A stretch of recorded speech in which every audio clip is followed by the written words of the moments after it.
बिस्मिल्लाहिर्रहमानिर्रहीम। आज की क्लास में बात करेंगे nombres de algunos países con su continente, कुछ मुल्कों के नाम स्पेनिश में और उनके कॉन्टिनेंट्स यानी कि किस बर आज़म में। Francia está en Europa, France. Japan está en Asia, Japan जो कि एशिया में है। स्पेनिश में कहेंगे डिनामार्का, डिनामार्का está en Europa, Denmark.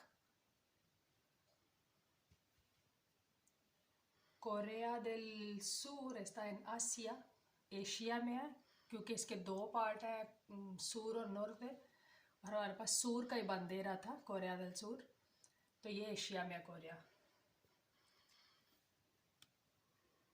Serbia está en Europa, Europe का मुल्क सर्बिया।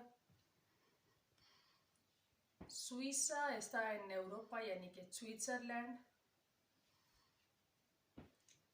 इंग्लतरा या रेनो उनिडो, इंग्लतरा इंग्लैंड और रेनो उनिडो यानी कि यूनाइटेड किंगडम यूके, तो दोनों इसके नाम है, लेकिन ला मायोरिया क्या कहती है, इंग्लतरा, इंग्लैंड को।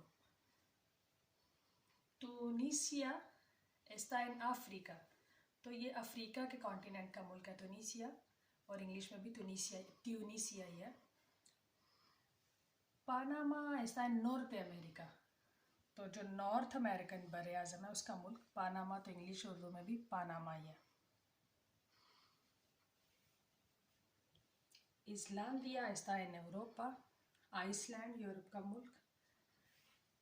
एजिप्टो está en अफ्रीका y आसिया, यानी कि ज़्यादा हिस्सा अफ्रीका में और कुछ एशिया में। इजिप्ट मुल्क। मिस्र।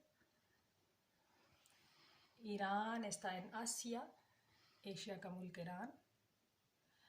क्रोआसिया está en Europa, तो क्रोआसिया यूरोप का मुल्क यानी कि इंग्लिश में क्रोशिया।